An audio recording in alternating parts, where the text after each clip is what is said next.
Hey everyone, in this lab exercise we're going to be taking a look at expanding elements. Okay, so you have to choose a movie and write some HTML code that displays the movie title and then displays a paragraph of text containing a summary of the movie in an expanding element when clicked. Good coding practices are expected. Your code must use the following: details, summary. Okay, note you can submit an entire HTML page if you want, to only being graded for the code segment that concerns the expanding element as required. Okay, great. So let's see. I want to start by creating an HTML document. I'm going to call this index.html. Okay, and so let's start with a basic HTML structured page. I'm going to start with my doc type declaration. Then I'm going to start with the root element, which is the HTML element. My head tag, right?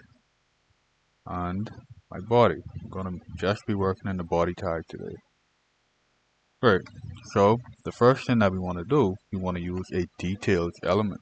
The details element is going to allow us to have a toggle, right? It's going to allow us to toggle. So if I right click and open this with live server, so we can see our changes. There we go.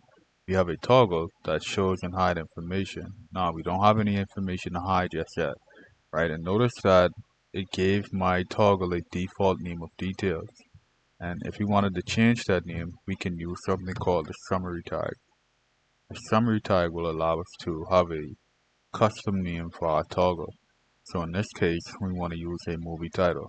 Alright, so I will go with Friday. Okay. Let's see our changes. There we go. We have Friday, right? Still don't have any information to show and hide.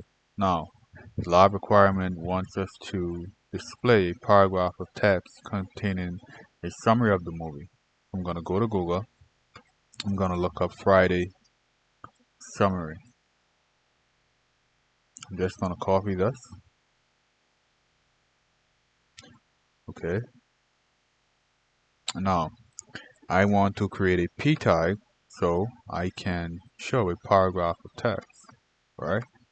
So let's paste our summary in between those p tags. Now that I've pasted my summary in between my p tags, watch what happens to my toggle, right? It allows me to show and hide that information that's inside of my p tags. And we can hide anything, right? It doesn't just have to be a p tag. So what if we wanted to include an h3 element to say Friday summary, right? That's also going to be hidden inside of our toggle. Okay, so again, we have a details element that creates a toggle that shows and hides. Its name is going to be details by default, and if we wanted to change that details default name, we use the summary tag. Okay, and then the information that we want to show and hide follows that summary tag. Okay, great. For the lab exercise, we don't need this H3. So there we go. That is lab exercise expanding elements.